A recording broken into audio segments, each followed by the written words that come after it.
Good evening. Thank you so much for gathering here on tonight. My name is Nataki Osborne-Jelks.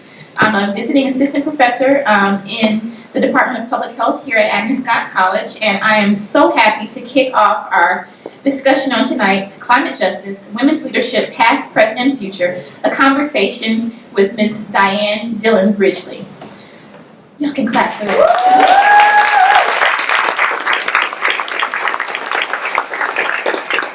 So you see there are two chairs here. We're really going to have a conversation, and that conversation will take place between our guest speaker and Ms. Susan Kidd, who is the Director of Sustainability here at Agnes College. So I'd like to just introduce both of them very briefly. I really don't have time to run down the huge resumes that they both have. And we really don't have the time to talk about all that they've accomplished, but I wanted to pull out just a few important things. I know both of these women. I'm very amazed and inspired by the work that they do and have done for a number of years. And I can't really remember how I met either one of them. I was trying to figure out with Dianne, when we met, and we think we may have figured out that we met years ago. Before I came to Agnes College, I worked at Spelman College, my alma mater, and I also worked for a number of years with the National Wildlife Federation, and Dianne is now a member of the National Wildlife Federation's board. But prior to that time, we think we met because the Federation was working several years ago on what we call just climate issues. 10 years ago. Was that 10 years ago? 10 years ago. So they were working on just climate change related issues, working to try to engage people from diverse backgrounds in action to combat climate change. And so we think on a fly-in to DC when we were both meeting with federal legislators about whatever climate bill was going on at that time that we met. But we definitely made a connection, and that connection has carried on for a number of years. We see each other from time to time at various conferences. I think at least one time I've been fortunate enough to be able to speak on a panel along with her once or twice, and that has definitely been a highlight of my career. Dianne has a bio that would take us all night to really dig into the depth and the richness that is a part of that bio, and I think you saw. Being old. I think we saw some of that on the flyer that advertised the talk for tonight, but there are a couple of things that I want to point out. One, she has advised and served on more than 23 U.S. delegations at the United Nations and other international forums. By appointment of the White House, she attended the 1992 Earth Summit in Rio, followed by the 1997 UN General Assembly Special Session and the 2002 World Summit on Sustainable Development in South Africa, making her the only person to serve on all 3 U.S. delegations. Amazing. She has served on the boards of directors for so many sustainability organizations, including Interface, which is a leading sustainability company that has a very huge presence here in the Atlanta area. And she is currently the executive director of the Women's Network for a Sustainable Future. And without further ado, I want to again introduce Dianne and happy to give her a round of applause for all that she did.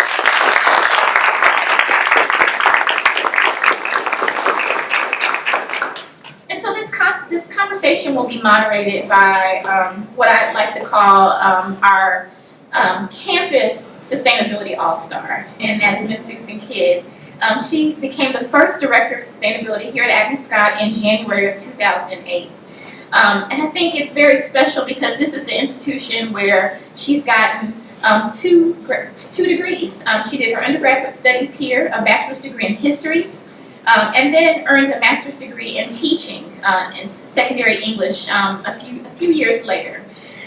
Before coming to this position, she served as a sustainability scholar in residence at the Emory University's Office of Sustainability, and I believe we met when she worked as vice president of the Georgia Conservancy, which is a leading statewide conservation nonprofit organization.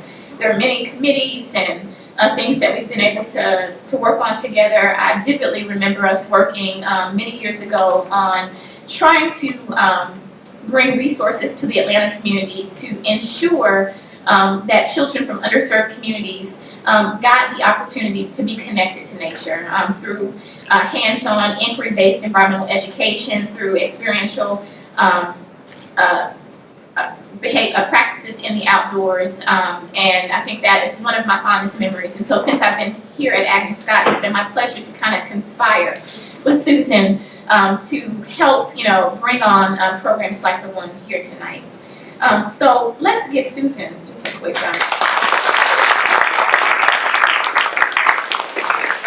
And with that, I'd like to welcome you both up to kick off this conversation about the critical role that women play to advance climate justice, past, present, and future.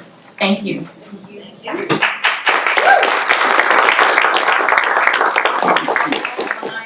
Good evening. Can you hear me okay? Does this work? All right, great. Thank you all so much for coming. It's such a pleasure. If anybody thinks that the definition of sustainability does not include people, they've got the wrong definition of sustainability. This room is the definition of sustainability. So many students here tonight and alums of Agnes Scott and Spelman. We had some great friends from Spelman here with us as well, and then lots of people who do the work of sustainability out in the community with the city and other nonprofit organizations. So it's just a real pleasure. I'm very grateful for all of you being here tonight, and I'm most grateful for my friend and colleague Dianne Dillion-Ridgley. I'm a little bit intimidated. It's kind of hard to intimidate me, but I'm a little bit intimidated. I told Dianne when I saw her yesterday at Ray Day that I've been watching people on television interview people, trying to kind of get some tips, but I was mostly seeing people kind of yelling and wearing really short skirts, and I was like, I haven't watched television in a long time. This is not telling me what I need to know. Anyway, we'll be fine. We'll be fine. I'm here tonight. So we, Nataki mentioned I'm a history major, and so I never get far from that branch of my life. And so when we were thinking about this whole series connected to the art exhibit, which we'll talk about at the end of the program tonight, we really wanted to start off with someone that we could talk about the past, the present, and the future. Yeah, me too. And so we really put Dianne in that seat, and I'm excited to hear. So we're going to take it in that historian's chronological order and talk a little bit about Dianne's past, and then talk about sort of where we are today.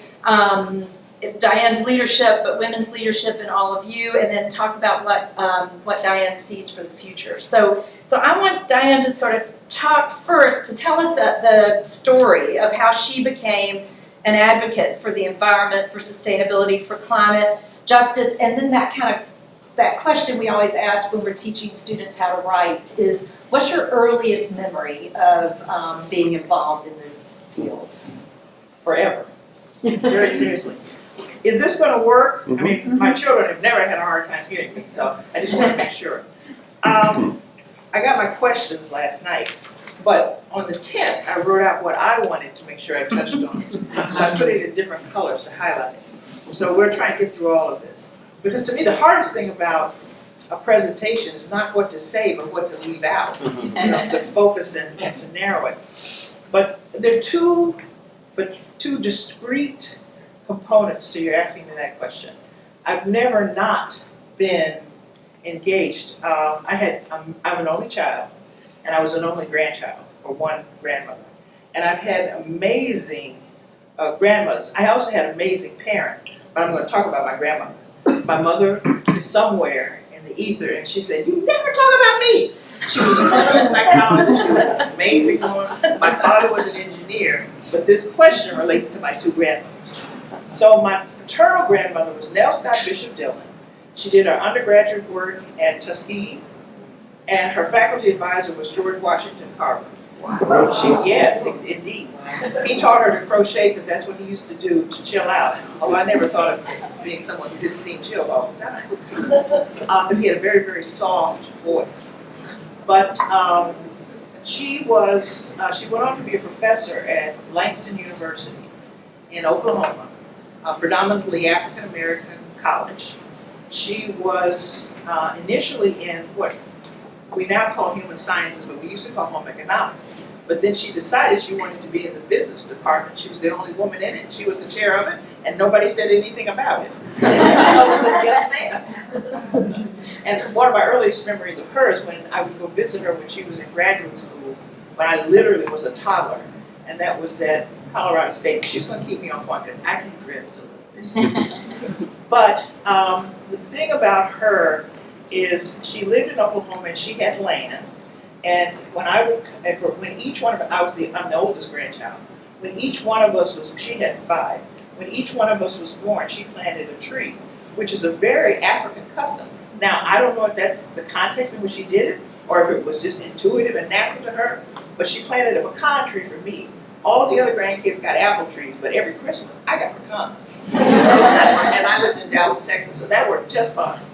My other grandmother, to whom I was more frequently, because she lived in Dallas, she went to undergraduate school at Fisk in Nashville. She sang German lieder and studied voice. But she also, as I was telling Susan earlier this afternoon, she had a full-time gardener who would joke it. She was short, she was 4'11", but she'd walk in, she'd fill a room. She may have been small, but talk about small mighty. You did not miss Rebecca Covington Harding. And many of you may know the name Dorothy Height and or the name Mary McLeod Bethune. Well, my grandma was the state president of the Colored Women's Club in Texas, and she was also the head of the auxiliary. For 33 years, she was on the board of the colored branch of the YWCA in Dallas. She was the one that chaired the committee that hired Dorothy Height to come to the YWCA. And so Dr. Height always used to refer to me as Little Dianne.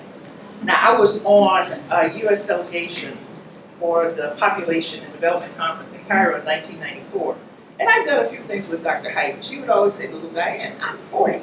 But who's going to tell Dr. Height, maybe you could drop the Little Dianne part. And we finished this one particular session. She said, I probably should stop calling you Little Dianne. And so she just said, Dillion-Ridgley over there. And I said, Dr. Height, you can call me anything you want to in the world. I am just honored that you know who I am. And so just to round out a Dr. Height connection, I had the pleasure of being on the national board of the YWCA, and I chaired racial justice for the country. And one of the things I got to do was to establish the Dorothy Irene Height Racial Justice Award for the YWCA. And that was my homage back to her. Fantastic.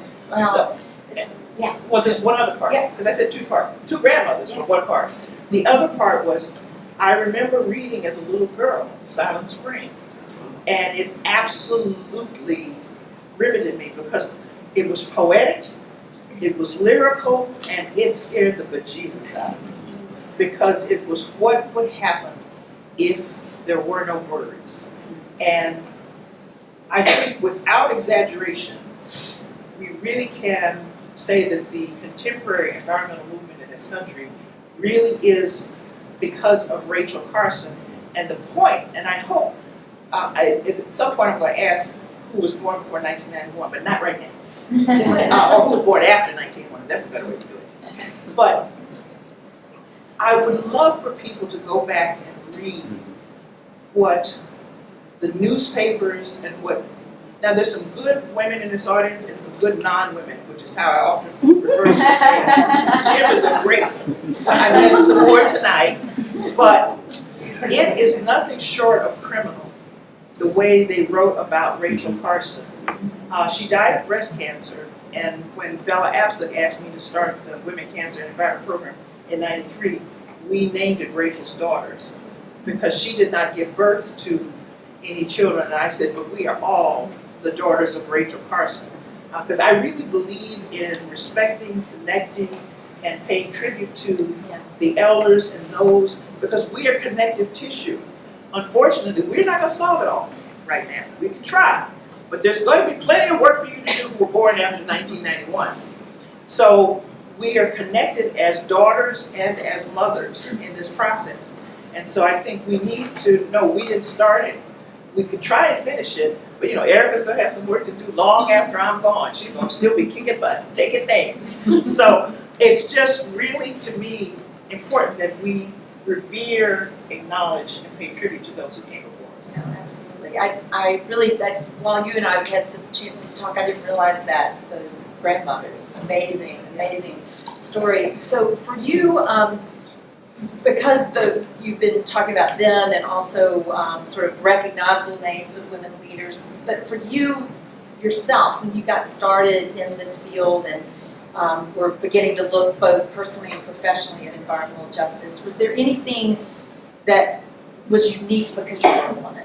What was your, what's your sort of historical perspective on being a woman in this field? It's funny you should, there's the answer to your question, but there's a better story. I've lived for the last 35 years in Iowa, and I love it. The first 10 years were in Burlington, Iowa, and one of my neighbors, a few doors down, was Fred Leopold. Do any of you know the name Aldo Leopold, the nature writer? Well, his baby brother was one of my husband's patients, and at 95 he taught me how to build wood duck houses. And he said, "You're my kind of gal." I didn't explain to him that gal is generally considered a negative comment to African American women, because he was 95. I wasn't going to change his attitude, so I wasn't even going to bother, and I knew he meant it from a good place. But I was on a economic development committee, because if you hang around and raise your hand halfway, you get asked to do something. And I was going into Washington, Iowa, which is small, and in 1985 it was smaller. And I was head of a committee for the state on, we called it multiculturalism then, it wasn't diversity yet, it was multiculturalism. And so this one man asked me, as we were living near the end, and I thought I had done a fabulous job, laying out and all these other things. And he said, "Well, why should we care?" Well, he asked two things. He said, "Why should we care?" Because he said, when you get in your car today and leave, multiculturalism will be in your car leaving town. Then he said, "Well, what are you first? A woman or a black?" Then he pissed me off. He pissed me off. So anyway, I really probably shouldn't say it that way. He ticked me off. I can be a little rigid too. But we know what he did, right? And so, but my grandmothers and family had taught me better, so I smiled, as I often do.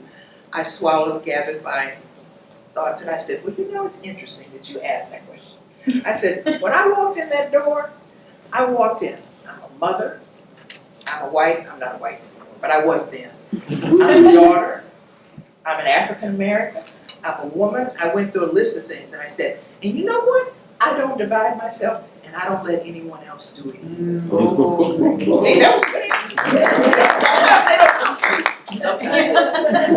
Now we've all got it though. But the point was, there's always somebody who's trying to find the way to diminish or to take apart or to destroy what you're trying to bring as a true gift or as something positive. And those grandmothers and my mother and all those other folks in my family, they gave me such an amazing, solid grounding. Plus, I learned stories about my great-grandparents and my great-great-grandparents. But you decide you want to ask me about those later. Yes, that's good. This is great. So you sort of were beginning to get at this, but The personal part. well, that's okay. But what's challenged you along the way? Which I think that story kind of told us that. And did you ever? I think people will ask me this sometimes. Did you ever just want to give up? I mean, this is not easy, and it was harder. So nope. The reason we're going to keep coming back to these grandmothers. My maternal grandmother, I said the other thing, Rebecca Covington Harding. Her husband, or my grandfather, finished med school in 1917. And he died young, so I didn't really get to know him. But I read his notebooks throughout my life. And he truly did make connections of what we now call environmental justice issues. Because there was a lead smelter in Dallas that was next door to C.F. Carr Elementary School. And so for 30-some years, for 30-some, no buffers, there was literally only a street between them. And it wasn't even asphalt, it was loose surface gravel playground. When they finally got it tested, and it took about 35 years to do it, he started complaining about it because he began to notice an increase in pulmonary dysfunction among the young people. And because of the Jim Crow segregation laws, there were only about 6 or 7 African American physicians in Dallas at the time. So if you went to a doctor, you went to a black doctor. Right. So what would have been clinically anecdotal normally was actually comprehensive and exhaustive Right, because of this. And so while it may have taken a long time, and Gwen and I were talking about that, things that have now become and now are named as environmental justice. And Natasha and I were talking about this too.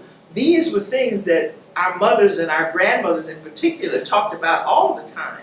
You know, you didn't waste anything. We now call it recycling and resiliency, but these were basic common sense things that you did because it just makes sense not to. Yes, yeah, absolutely, absolutely. Now, to one other part, Yes, as I said, James Granville Hart, the grandfather who finished med school in 1917, yes. reading his notebooks and reading his thoughts on the creation of the AMA and the things that he encountered, how could I possibly get tired? How could I possibly, because these were folks who faced challenges where if they went awry, you didn't live. Yeah. So that was that. And then I was an undergrad at Howard, and my first job in the environment was at EPA when Richard Nixon was president. Wow. Yeah, you have to say wow, quite so much. I was only a sophomore. And EPA was about 2 hours old. I was about 18 months old. And I started out as a summer intern. But what's interesting about it is because the agency was so new, and there was I like to think, we think now in terms of things that should be nonpartisan, but it was very much bipartisan then, because the Cuyahoga River was on fire. Now, I don't care what you think about environmental concerns. Anybody should understand rivers should not be burning. You know, fire on top of water, you know, that's magic mystery, but not normal. In no circumstance is that normal. And so there was well, actually Nixon was only so-so on the environment. And so people said, well, Nixon started it right. I said, it started under his tenure. Let's make sure we are clear about, you know, don't be too grandiose. Yes. Things happened under your watch. Right, right. But he wasn't against it. I could tell you some things that I found in some papers, but that's a much, much later night conversation after 2 bottles of wine. But the one great thing in Bill Ruggles' house, to his credit, who's still very much alive and still active, and his wife Jill was a wonderful woman for a lot of reasons, also on reproductive choice, which I know is an issue for me, not for everybody. And I respect that, I really, truly do. But the 5 of us as students in his office, in the main office, you could not have started at a more propitious time or level, because the whole thing was being created. Yes. So here you are, a 19-year-old Amazing. kid. We did the US briefs for the first World Meeting on the Environment that was hosted by Prime Minister Olof Palme in Sweden, Wow. at which they created UNEP. Now, we didn't get to go, Right. but even just having been Yeah. part of putting that together was, you had amazing opportunities. Yes, yes, yeah.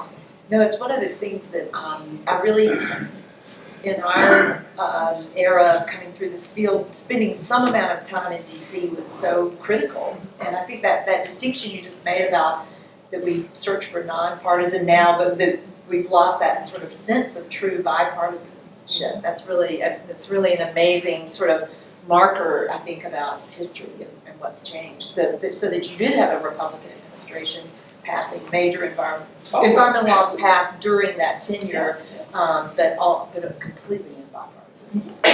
Very, very interesting. But one of the things you've really woven through just beautifully, and especially thinking back to your early days, but the question I've had was who and what inspired you. So, knowing that you had this sense of you couldn't give up, which I think was it's such a wonderful description of what that felt like. But who besides your family and some of the other folks you've mentioned, can you mention a few other inspirations from those early days? Yes. Even though I've said yes, I'm still going to say something about my grandmother, though, because it was also no, it's really I'm relevant. loving your grandmother. Okay. I mean, seriously. But you should also remember that just for all of the ones born after 19. Is that Dan? Oh my gosh! That's a classmate of mine. He was editor of the yearbook. He's chair of the physics department at South Carolina State Hey, Oxford.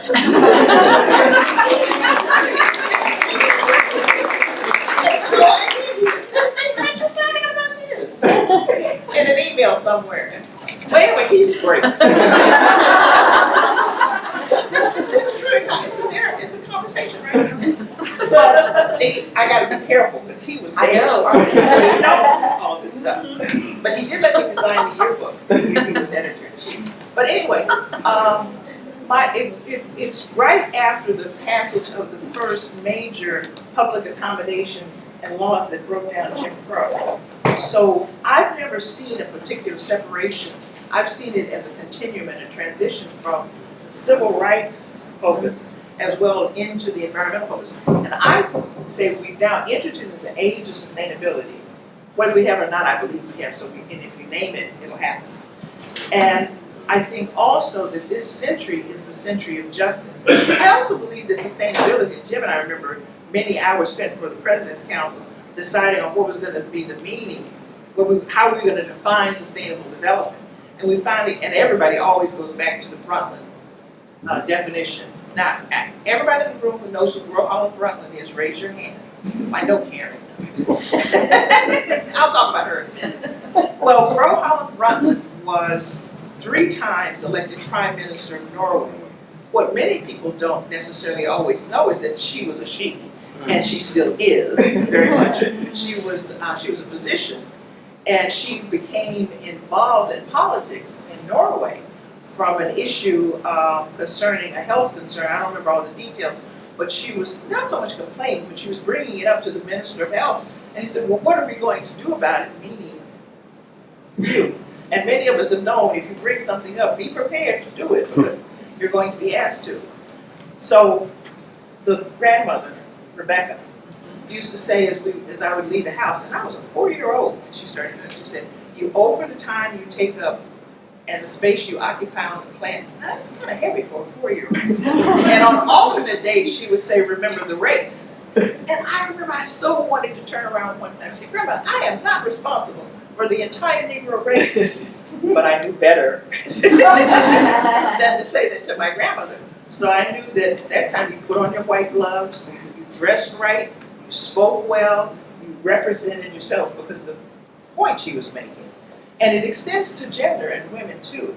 Whenever you are the first, and I've had a few times being the first at this, that, or the other, or at least even just being early, if you screw up, it's not that Dianne screwed up, it's the black woman, and you don't get a second chance necessarily. So that was the sense of not. Now, other people, I have been blessed beyond belief of meeting people. I mean, I've met Brundtland. One night we were in The Hague in the Netherlands for the 10 or 15 year review on the population conference. And she was eating. She said, well, Dianne, sit down.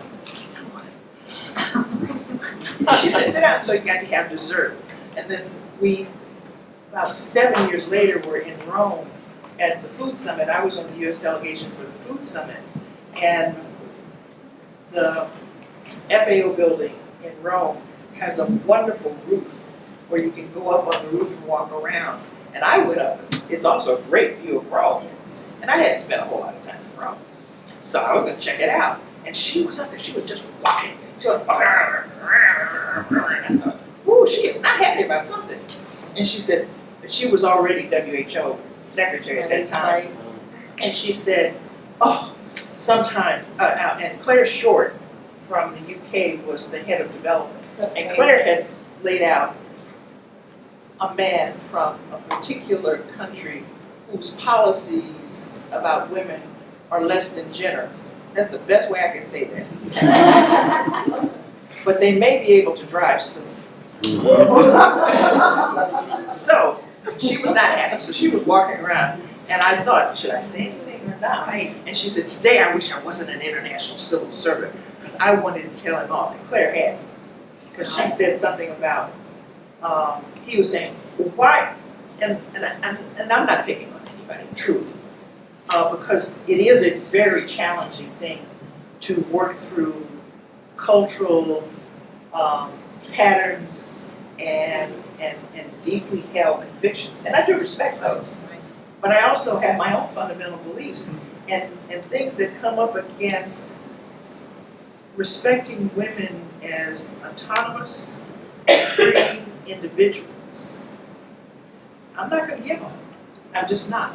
And I'm really clear about it, and I smile, and I'm honest about it. And I don't think that women should be considered not just not second-class citizens, but if you read constitutions and governmental documents, it is clear that women are not considered completely human in many, many places on this planet still. And I think, and I may, if you let me, read something from, the reason I keep picking on 1991. In 1991, there was the World Women's Congress for a Healthy Planet, which Bella Abzug put together. Now, who in the room, who doesn't know who Bella Abzug was? You don't? You don't? Oh. It's painful to me. You know why? Because Freedom of Information Act, if anybody knows about FOIA, Bella wrote it. She wrote it. She was, I think she had 6 years or 6 terms, but I think it was 6 years in Congress. She always wore hats. Bella was an amazing tour de force of nature. She was not particularly tall. She went to Hunter College undergrad. She graduated second or third in her class, law school class from Columbia 47. She was committed to civil rights. I won't go talking about the first case that she did. And I was lucky enough, after this World Women's Congress for a Healthy Planet, to have caught her attention. And she had been an icon for me for years before that. And she said, come here. Now, Bella did actually curse. I don't curse, but Bella cursed. And the one thing I wanted was never to have Bella curse at me. And before she passed away, she never did curse at me. So I don't know how I got clear, because people she really loved, she did. But she did it with enough love. You knew that she cared so deeply about this. And maybe one of the things we can put up on the website after the talk is a short 12-minute a video. Von Donachie was in the video, yes. Wangari's in the video, I'm in the video. Bella starts out the video, and it was a summation of the Earth Summit and why Bella got engaged with it, because she said they had been having these preparatory meetings, and they had the first 2, because it started, any UN meeting that's really large and global, and there were a whole series of them in the 90s on human rights, the social summit, the food summit, habitat, or the urban summit, ICPD, the International Conference on Population Development, UNCED, the UN Conference on the Environment and Development. They have these horribly long, terrible names. But anyway, she said, this has been going on 18 months, and I know nobody said anything about gender. I knew there's got to be a problem. Then I said anything about women in this. And Bella could not have been more learned, committed, or focused, but never forgot country women. Never forgot the women who worked in the rainforest. Never forgot not to speak for, but to speak up about the women who carried wood, you know, to burn. And when a female is carrying wood for a cook fire for 5 hours a day, she can't go to elementary school. And so that's why I see all of this is connected. Yes, no, absolutely. Because as we do not have the capacity for women and marginalized people to be full, complete, equal participants in their environments, to have autonomy, to have access to resources, then that mushrooms into how institutional structures will do things that are not in the best. I know she asked me a question a long time ago, but you know, how that has an impact. So I've never seen these as separate things. Yes, no, and that's why I say the great. 21st century really is the justice century. Because if we fail to make it possible for every little girl, whether she's in Fiji or whether, you know, and I can name a whole bunch of places, if she doesn't have the capacity to learn and develop. And the other thing, and I remember this, I got an extra sheet here. Daniel McGuire, who was a Jesuit scholar and priest at, what's the school in Marquette? There we go, I got it. There we go, Marquette University. We did a whole tour in Iowa in the 80s. And he was already, he said then he was the 60-year-old person that I am now. I know it's 60-something, but I'll just say 60. He would say, he said, you know, aren't we smart? We think we know so much. You know, we decided we've got these huge problems, because at the time, we were just really beginning to discover the implications of AIDS. We didn't know what we were going to do about it.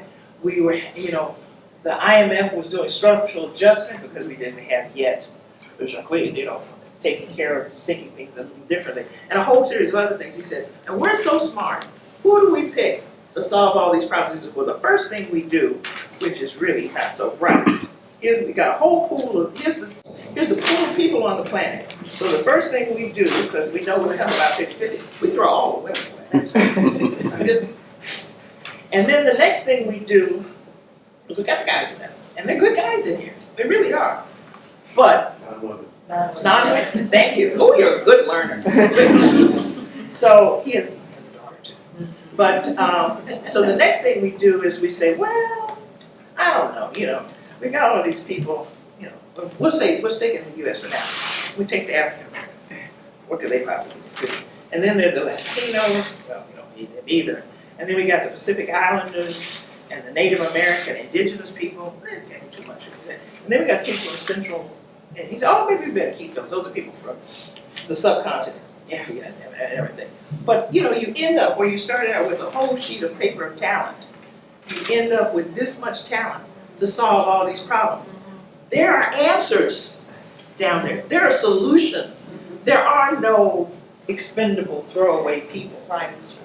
And the sooner we learn that and we act on it and we implement it like we mean it, Yes. the better off we'll be. So that takes us to the present, Oh, and good. to say, we thought about that reflectively to some extent in the past, bringing it closer to today.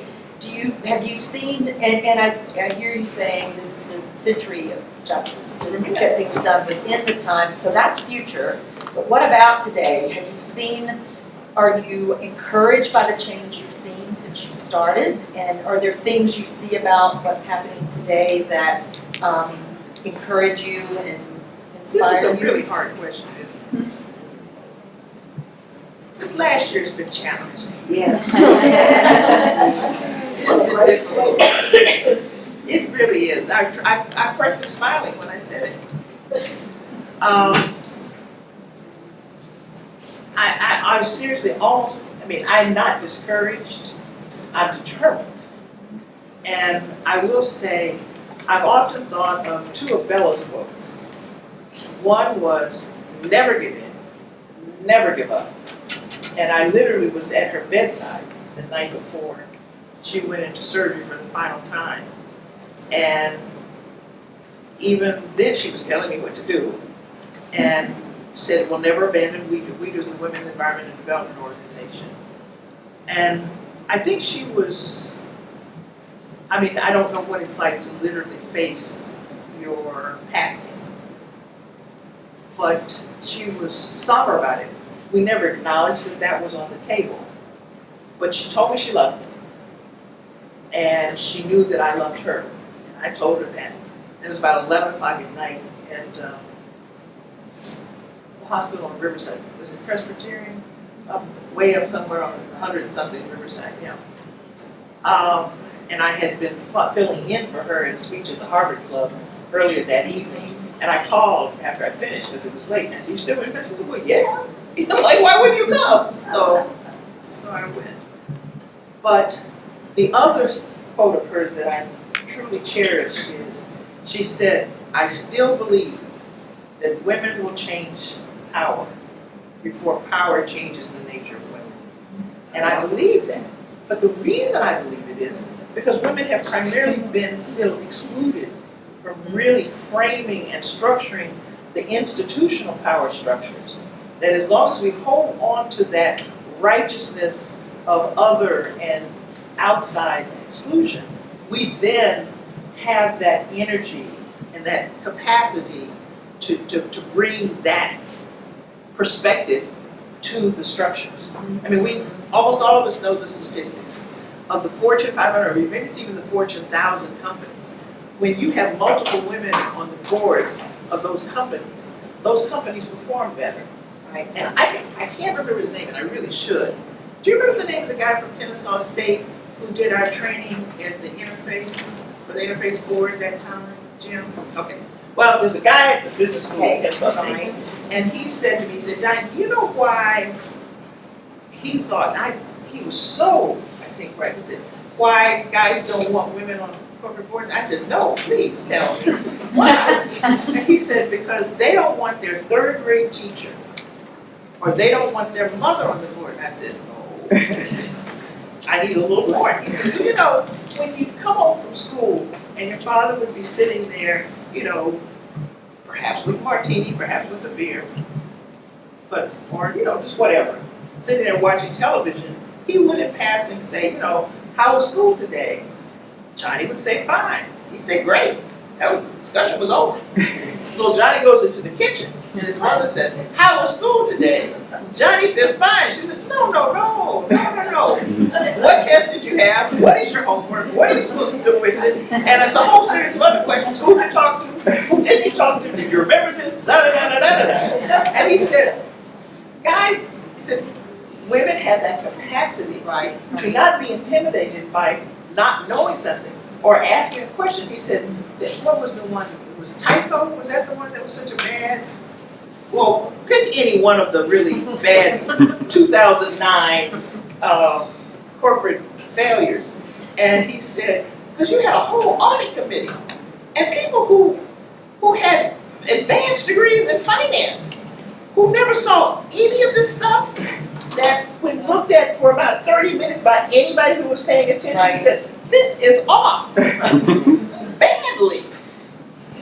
But he was saying the third grade teacher wouldn't have let it. They never would have rubber stamped it. So, Well, this leads into one of the present questions that I wanted to ask you as well, is that one of the kind of shifts I think that you and I have both probably seen is toward more corporate sustainability, more thoughtfulness about sustainability in the business sector. And one of the things that first really impressed me about Dianne before I met her and was reading about her, is that she served on almost as many corporate boards as she served on nonprofit and advocacy boards. And so that's not coming from the advocacy background I come from, that's a bit unusual. oh, it's really. So I wanted you to kind of comment on that, the factor of corporate business participation, which is a present, I think, a part of our present day.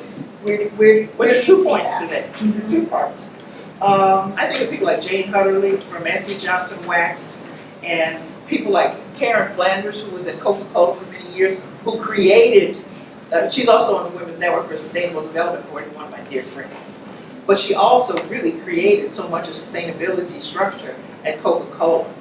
And so many, and if you look at who were the people who first took on environmental health and safety, who put sustainability together inside companies, I'm willing to say at least 75% of the time it was a woman.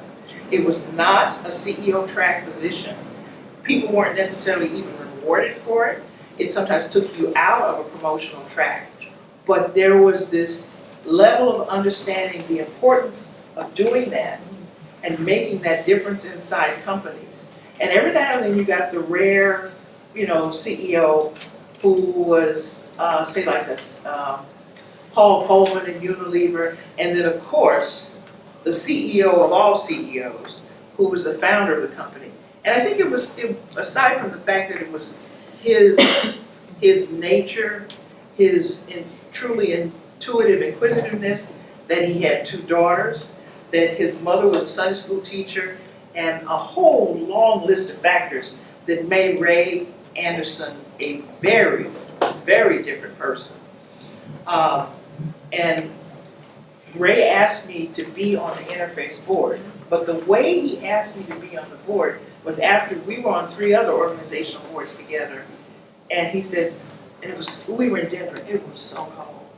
I like cold weather, but we were there for Tim Worth, that they were doing the chair at the University of Denver, and for 3 days, and so we decided, you know, we'd like Tim. Tim was the former senator from Colorado, who was the undersecretary of oceans and science, oh yes, at the State Department. And eventually went on to be the person who implemented the UN Foundation, so they were doing setting up a chair in his name, so we went. And it never got above 0, the 3 days we were there. And we were at a Marriott, and Ray looked at me and he said, they have food here inside the Marriott. Because everybody kept saying, where are we gonna go for dinner? And Ray said, downstairs. He's a Georgian. Well, I like winter too. In fact, I've had some people say, well, go ahead and check your black card, because you like winter too. I was happy to stay inside the Marriott and have dinner downstairs in a very lovely restaurant. But as a result, Ray and I spent 3 days talking about all of the aspects of sustainability of it. And then he said, and I can't remember, one of the people on the board had passed away, and so there was a seat. And he said, I have an idea. And he said, but he didn't ask me to be on the board. This is what he said. He said, I want you to come help me change the world. Now that's a vision. It's a board ask. Well, but the point is, clearly in terms of the people who inspired you Yes. and the people who put together change. But I will say that because he was the founder of the company, founders have a license then, and Pete Carell called himself a hired gun when he was the president of Georgia Pacific. He said, I don't have the leverage of a Ray Anderson because I didn't find her. I was the 9th CEO. Right. And so, and then people like Sam Johnson from S.C. Johnson Wax, where when, people may or may not remember, but there was an issue with chlorofluorocarbons. And SCJ took it out of pledge. Now, 75% of the shelf of furniture polishes were pledge. And they used to come in a pump, you know, a little aerosol pump out, and everybody got excited about putting them in cans with propellants, but the propellants began to be a problem. And so Sam said, well, we're gonna take them out. But the other companies that did make some said, well, we can't afford to do that because the recovery time is gonna be 3/4 for us. And Sam said, everybody on my board is named Johnson. And SCJ is still to this day privately held. They're in 52 countries. So you have a big footprint, but a big personality and a big capacity. And what I think every single person we've talked about, good woman, good non-woman, is courage. Courage and connections to responsibility and taking personally and stepping up to a responsibility that is bigger than my personal purse or my personal interest. Because if we are only focused on self, the whole planet's gonna burn. But we have to be connected to someone who's not in my family, someone that I will never ever see, but I know that I owe a responsibility and a connection to them. And I think that's the theme. I want us to come back to that before we wrap up, but one more present question and then a couple of future, and then we'll have time for a few audience questions, so be thinking. But when we're thinking of the present, another thing that strikes me about reading about you is how many firsts you've been or done, and a lot of the boards you served on, or the delegations you've been on, you were the first woman, or you were the first person of color, or you were both. Or first project. Yes. Or So an interview. in this present day, will you stop being the first? Well, I better. No, I'm serious. I mean, we got 7 billion people on this planet. We need to use all the rest of that talent. And I'm still fairly energetic. And on the days when my left knee, my false kneecap doesn't give me too much trouble, I'll go. I'll be on the move. But we need a bigger team. I know a lot of people who focus on sustainability. You can go to a meeting and within an hour or so, you've had connections. Like we were at Gray Day yesterday, and one guy stopped, and his best friend from graduate school was somebody whose eulogy I did part of. I mean, it's just, But anyway, but the point was, it did, it's like 1 degree of separation. We need to be critical mass. Yes. There need to be 6, 7, 8, 20 degrees of separation. Right, Or right. else we haven't moved the needle yet. Yes, But now there was yeah. something you said that made me want to say something. Go ahead. Well, I'm I'll gonna get back switch to us to the future, so, you sure you're ready? Well, we'll see. Okay. We'll see. All right. So we haven't talked a lot specifically about climate justice. We've sort of Well, we embraced haven't, it. we haven't. Yes, we've embraced it in the larger definitions. But what would you say is next for climate justice? What do we see? What do you see on the horizon, or what would you tell us to look for on the horizon? Well, many of you may know, don't do this to me, Brain. I've done so well with names so far. Mary Robinson, Ireland. who was the first female president of Ireland. When she finished being the UN High Commissioner for Human Rights, not refugees, human rights, one of the things she said, and it was Bella who plucked her in 1995 to be the keynote speaker at the CEDAW, the Commission on the Elimination of All Forms of Discrimination Against Women, DAW. Okay. I want to get that through without any help, but thank you. CEDAW, and we were in the UN dining room. It was before there was UN Women, there was just UNIFEM. And she asked Mary Robinson to come, who had finished her tenure as president, but who was not on the international stage yet.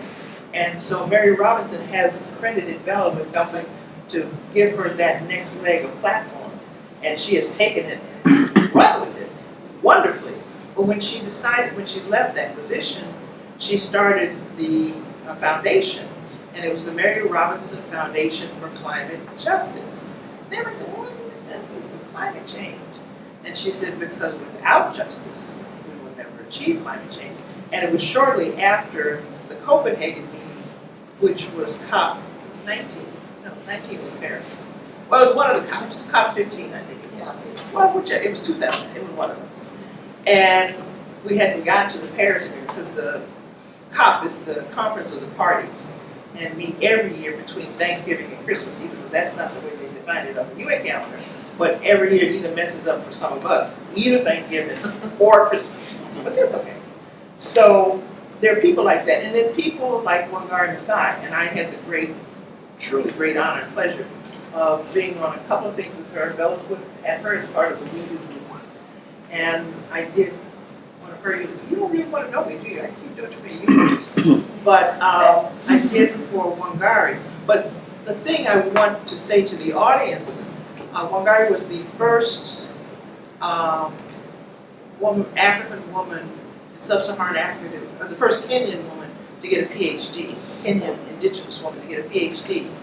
And when she got the Nobel Prize in 2004, when we were there, it was so powerful in what she said, and I hope you'll go back and read her Nobel acceptance speech, because she said, this prize is yours. Take as much of it as you need to do your work. And now, and Wanjira, her daughter, you don't have one daughter. Yeah, Uta Wanjira and her son. Yeah. Her daughter is now the executive director of the Green Belt Movement Foundation and the Wangari Maathai Institute and several other things. And sitting there, it was such a typical Wangari way. But now they've moved from 10 million trees to almost 3 billion trees planted. And Taking Root is a film, if you want to see a wonderful film that documents her life. And I can see her smile, I can hear her voice, even to this day. And she just was so generous and loving, and she loved children. And there was an infectiousness about it. And so I've just been blessed to meet and know sometimes women of great renown and people of great renown, and like Chief BC of the Country Women's Association of Nigeria, and or Julia Talita from Palau. Now I got to tell one Julia story real quick. For Palau, an island state in the Pacific, suddenly the hospitality folks said, "Woo, it's beautiful here. We should, set up casinos and hotels and la-di-da-di-da." And so I'll just shorthand. The guys in suits said, bring the important people tomorrow for a meeting. So the next day, the women, the children, the men, a few goats, and several, seriously, all came into the hotel lobby to meet because they were the community. And the guys in suits really did not know what to do and to handle this. And Julia Talitha was the spokesperson. So they really were on new energy, new territory. And so they had, they had the great table with all the little models, the hotels and how everything was going to work. And so they were explaining, they said, if we do this, and you will be rich and blah, blah, blah. And Julia, in her inimitable way, said, "Oh, that's very interesting." She said, because she had the best English too, she said, "That's very interesting." She said, "But, right now, if people are hungry, they can fish. And they have," she picked coconut, she said, "but they can have fruit." And she went through several different things. She said, "You see, what you don't understand is in order for you to make some of us rich, you make some of us poor." That's powerful. And I won't say that it is exclusively a woman's understanding, Right. but there's a book, I don't know if any of you have ever heard of the book Women in Green. It was written by Kara Gould and Lance Hosey. They honored me by asking me to write I don't know if you call it the introduction of the board, I wrote something. And it was a little essay called It's Time. And part of the point I at least was trying to make in this, and the one thing that's perhaps most encouraging to me about the future, see, I'll actually get to her question, is at the time we started, at best it was 50-50. But when I go to schools and audiences and talk to people under 30, because my kids are already in their mid-30s, the disaggregation, the percentage of young people who go, "Well, duh, this only makes sense," is not a gender imbalance anymore. This is the preponderance of, by vast percentages of young people. So if there's anything that is encouraging to me, it is that if we, because I remember Severin Suzuki spoke at the Earth Summit in Rio, and she was 12.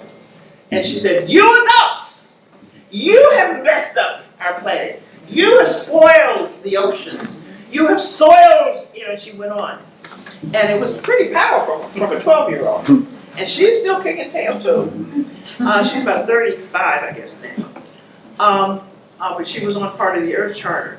But there is that shift that has taken place.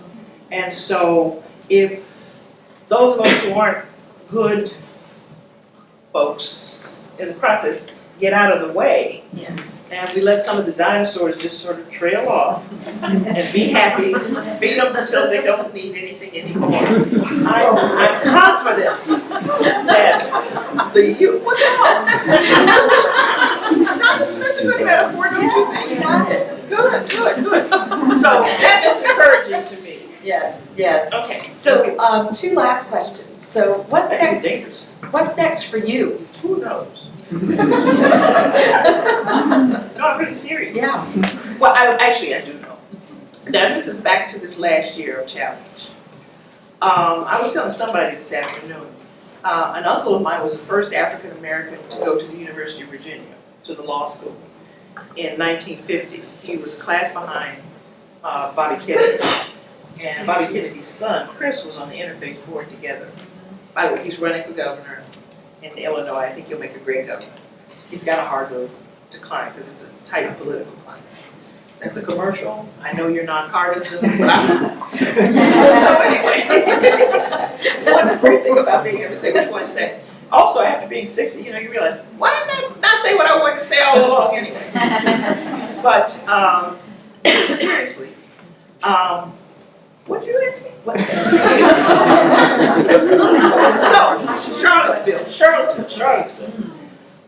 And so I've become, because of this uncle who was, the defendant of Thurgood Marshall who carried the case that got the University of Virginia to admit him to law school. He'd actually already finished law school at Howard, but he went to do this because it was a way of getting the University of Virginia. First. Well, it wasn't so much about his being first, it was to get them to stop not having black people go to school there. Right. So, first. Okay, he was, that's fine. But what the larger point, and this also to me goes to like the Harvey Weinstein craziness that's been going on. This is my personal opinion and assessment. The little hope I found in the craziness of this past year, you know how before an organism is about to die, it actually has a flurry and it kind of flourishes. I see because the United States has been a beacon, and I've been to about 40 countries, and countries like Mongolia had me come and help through their sustainable development efforts and all of that. So I've had amazing experiences, and people believe in the United States and in this country, but they understand the United States is a promise. It's not so much that it's the reality; it's a promise. It's an intention. It's a goal, it's an idea, and it's democracy with the small d. And it truly is about justice and equality and fairness and opportunity and all those words that the slaveholding founding fathers put down on paper and intended for their male landed white gentry. But I love to quote Thurgood Marshall. This wasn't where I was going with this question, but this will work. In 1987, for the bicentennial of the Constitution, a young reporter, a female who had just finished law school, couldn't have been greener, because she said, "Oh, Justice Marshall, isn't the U.S. Constitution just the greatest thing that's ever been written?" Poor Karen had to hear this last night. The greatest thing that's ever been written. And he was like, well, before they finished the ink of the Constitution, they immediately had to put in the Bill of Rights. So the first 10 amendments were there before the Constitution was ever adopted. And we've had, 27 amendments since then? We did rescind one of them on prohibition, because that's a long story too. But at any rate, the point is he said, so if you take the Constitution, the Bill of Rights, the subsequent amendments, and some strategic judicial decisions that we've had since then, we've got a good start. And I think our task, and I don't remember what Jefferson said, I remember reading what Jefferson said. To have every 20 years a renewal of curriculum. I would not have a U.S. Constitutional Convention right now for love of money. I don't know what would come out of that. But the part I take from what Jefferson did say is there needs to be, basically 20 years is a generation. Each generation of Americans has a responsibility to push it further. And so that's also part of the whole. So I think the 21st century, the justice century, is part of that push to get us further. And we talked about a lot of stuff tonight. And I know if people came in expecting me to tell you about the hockey stick, carbon intensity, I can do all of that. But that's not where the hard part is in terms of climate. Because if the information from the scientists had been sufficient for us to do it, we would have already done it. It's the lack of political will. It's the lack of all of us in this room to not have this room standing room only and people at the door. What am I supposed to do? What's my part in this? So I don't want you to think that I know all that other stuff. I studied it too. I lived it. Got to give a couple of lines and a couple of, treaty pieces and other things. But that isn't the roadblock. The roadblock is implementation. The roadblock is people who are decision makers at local level, at national level, people who are in boardrooms, who are making decisions that may work for the next quarter, but don't work for the next quarter century. And that short-sightedness, that selfishness, that neediness is in the way of our having a planet that is full and abundant and available for everyone. And that's why I think that justice is true. Yes, thank you. I think that's.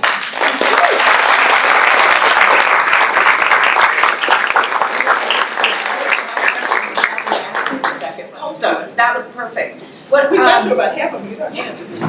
oh yes, we're gonna do the point. Okay. But what I want to do, and everyone is going to be frustrated with me for this, but given our time and the fact that we want to get you over to see our exhibit next door, I'm just going to take 2 questions. And our tradition is that we let students go first with respect to those visitors who are here. So let me see if we have any questions from any students. So raise your hand if you're a student with a question. We're sure we have some of Professor Osborne-Jeltz's classes here. This is your chance. Yes. So if we're talking about how the ways to get climate change, or, okay, so you're talking about how in order to implement change you have to be politically active. What if that's not your passion?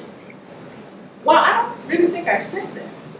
I said, because I think I heard, she said, I was talking about how in order to create climate change, you have to be politically active. That's the word you used, right? See, I don't really think I said narrowly politically active, but I do think you have to be active. Because, I mean, I did 23 years, it may not look like it now, but for 23 years, I danced classical ballet. And I think that what I did in terms of my art, which we will see shortly, is absolutely as critical to changing the world and changing society. So it is truly not going to all be, truly not in the halls of Congress, but it's going to be, in fact, it's part of why it's so powerful that here at Agnes Scott, you don't have an environmental studies major, it's a minor that gets added to your economics, that gets added to your biology, that gets added to, I was a math student to begin with. So, and having a foundation in physics, I wish the Attorney General in Pennsylvania, when we went to sue him, had known a little bit more about physics. So it's you need to know these things in whatever discipline, whatever occupation you have. The power as a poet to be able to impact and change the world is critical. I just saw the Robert Frost statue, and I don't know all the details yet, but you were telling me, I forgot your first name. Lucia. And thank you to both of you and your family's fund for helping to sponsor tonight.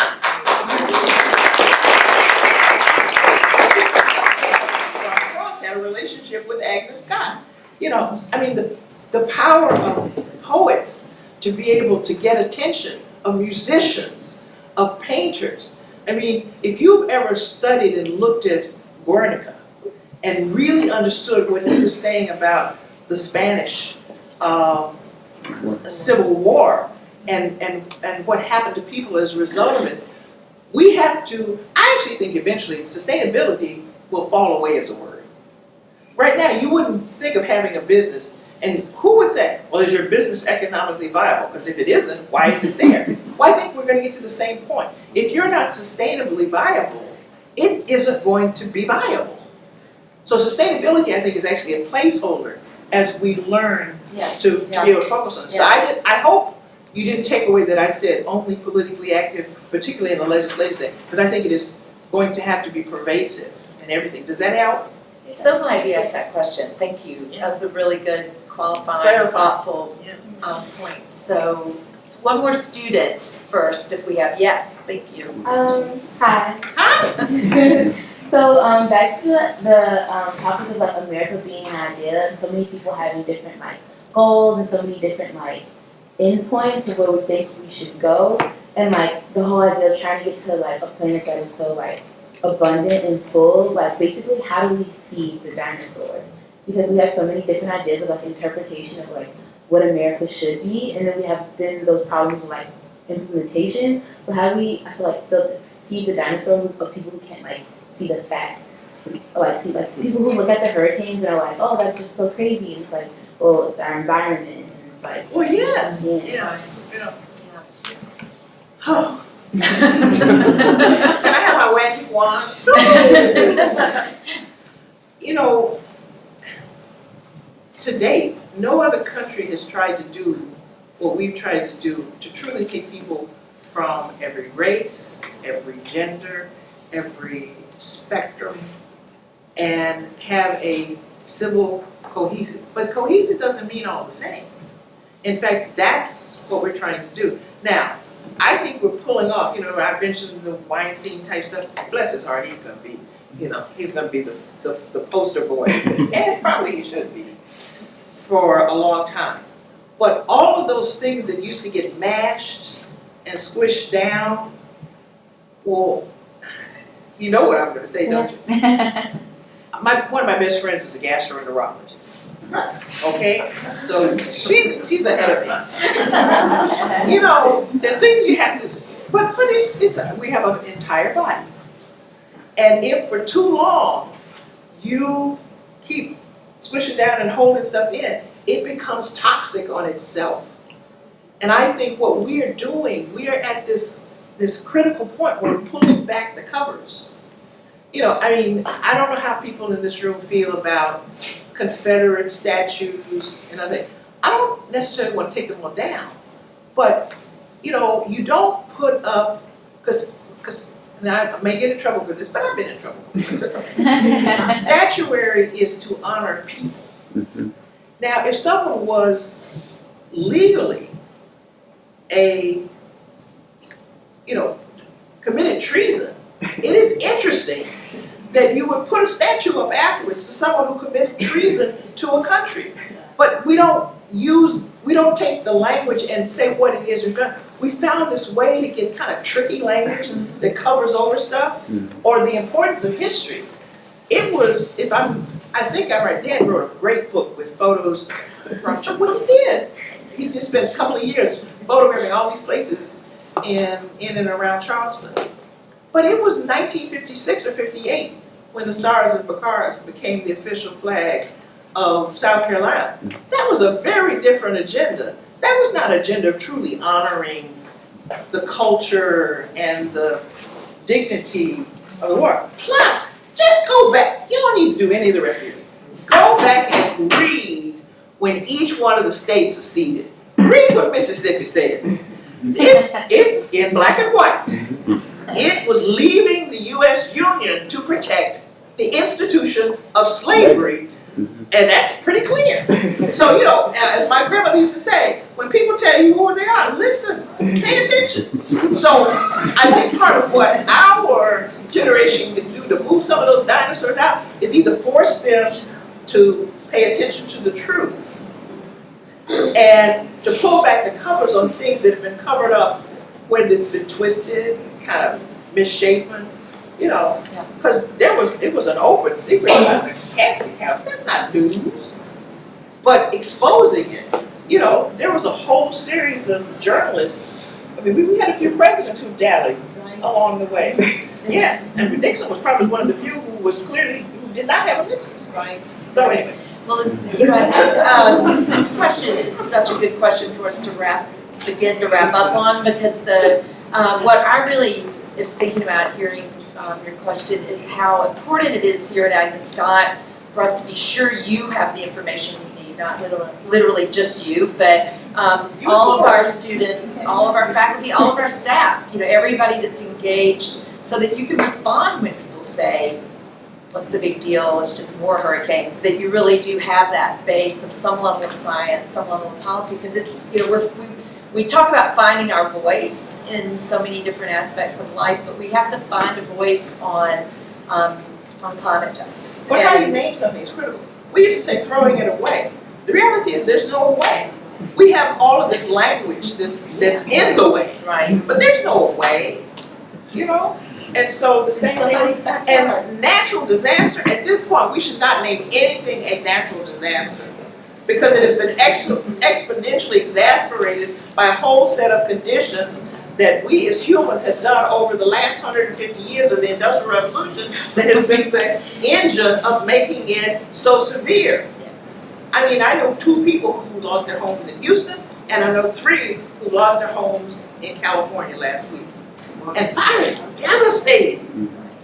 combined with And- the weather situation, Yeah. it's, Weather is what you got today, climate is the collective of it. It's unfortunately called it global warming. I get why they did, because it was the aggregate collective temperature at any given time. And that means nothing to anyone, other than a meteorologist who wants to know if it's going up or down. You want to know if it's 75 degrees today, not if it's 465 degrees collectively over the planet. yes, exactly.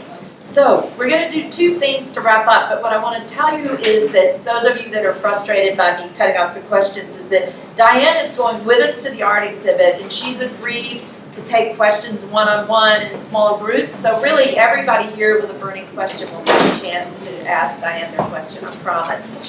She's told me she'll stay up until your questions are answered. So we need to do, we wanna do two last things. One is Dianne has a poem that I've heard her read before, and she's going to read that poem. And we talked about today, when she was telling me she wanted to do this, how well this connects the dots, but the student allowed you to do it even sooner, between different voices and different strengths, different passions, and as we move soon to the art exhibit, how art can be an expression. So we're going to do that, and then President Keisha is going to wrap us up. So as soon as Dianne finishes the poem, if you'll do that. But there's one thing I really feel like I want to say, because sort of to introduce President Keisha before she gets up after you, is that you and she have something very strong in common that I didn't know until tonight, and that's that sense of that justice, climate justice in particular, is based on this center of gravity of concern, and and taking responsibility. And I always, when people ask me about working at Agnes in sustainability, and I always point to my boss, the president, and say, this is an ethical issue for our president. This is not just a science issue, just an articulating the advocacy side. And I really got that strong sense from several things you said tonight. So I thank you and it connects the two of you in a way I think your wrap up will be just right. So, Well, I'm a drama queen too. no. Nobody had any clue. But this was written, the lead author was a woman, Robin Morgan, who's a well-known feminist poet. And Bella had asked for the Fourth World Conference on Women, which was in 1995 in Beijing. And after attending that, I tried to have a one-sentence summary of each one of those global conferences in the 90s. And I said the Fourth World Conference on Women became the first women's conference on the world. Right? So in December of '94, when we brought together about 400 or 500 women at the Harrison Conference Center on Long Island, and for terrible weather but wonderful camaraderie, we developed the Women's Creed. And you can put it on your website. I got a few copies here. So here we go. And I've read this in at least 25 different countries, as I recall. We are female human beings poised on the edge of the new millennium. We are the majority of our species, yet we have dwelt in the shadows. We are invisible, the illiterate, the laborers, the refugees, the poor, and we vow no more. We are the women who hunger for rice, for home, for freedom, for each other, for ourselves. We are the women who thirst for clean water and laughter, for literacy and for love. We have existed at all times in every society.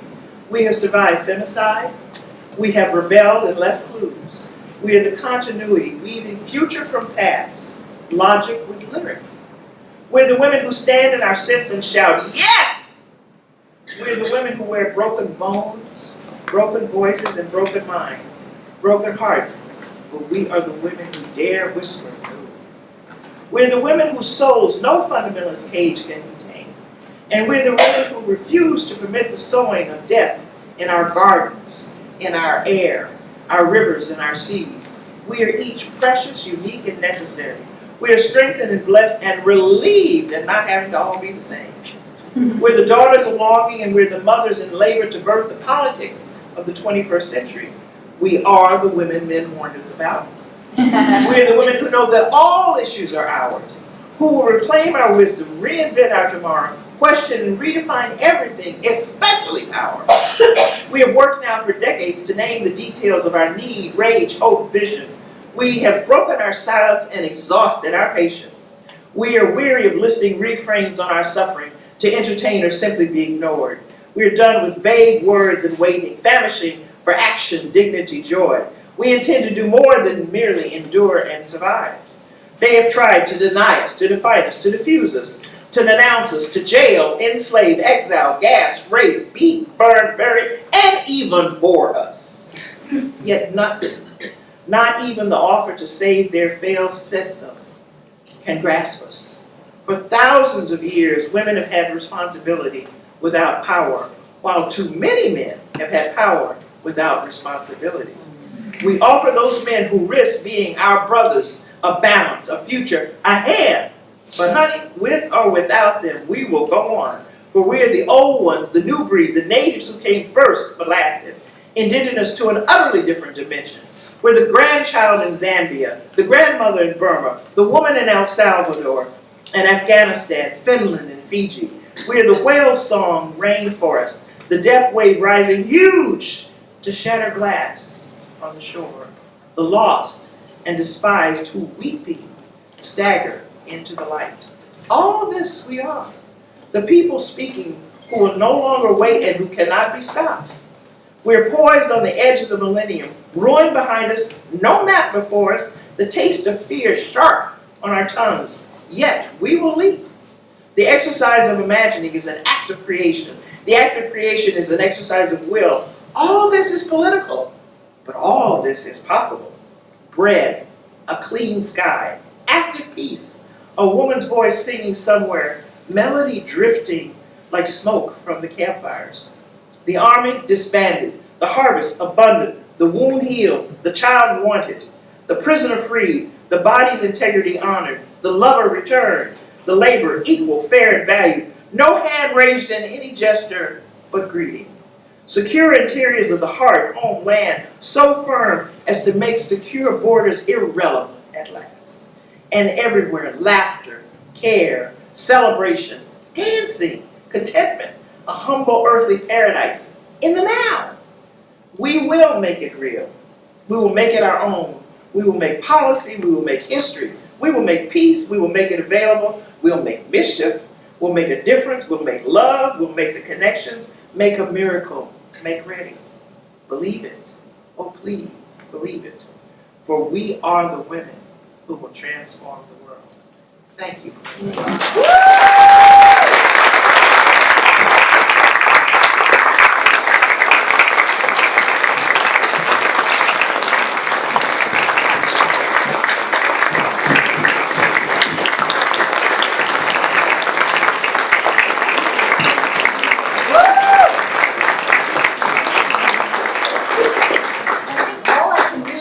After that is amen. But I just, on behalf of all of us, I want to say thank you to Susan and to Dianne. Dianne, thank you for, I was reflecting on what the magic of what you bring, because you're really unique in this space, I think. You connect the dots in a way that nobody else really quite can and quite does, and that is, connecting the dots between what we know, what we can do, between the human story and the urgent work of making this the century of sustainability and the century of justice. And I also think for all of us, we care passionately here at Agnes Scott, also at Spelman, and I know there are people from other institutions as well, about inspiring the next generation to take responsibility for the world and to also have the hope and the courage to make a difference. And so I also want to thank you for bringing that incredible heart and hope and courage, and for showing people that you can be a consequential leader on the global stage and also just an incredibly cool girl.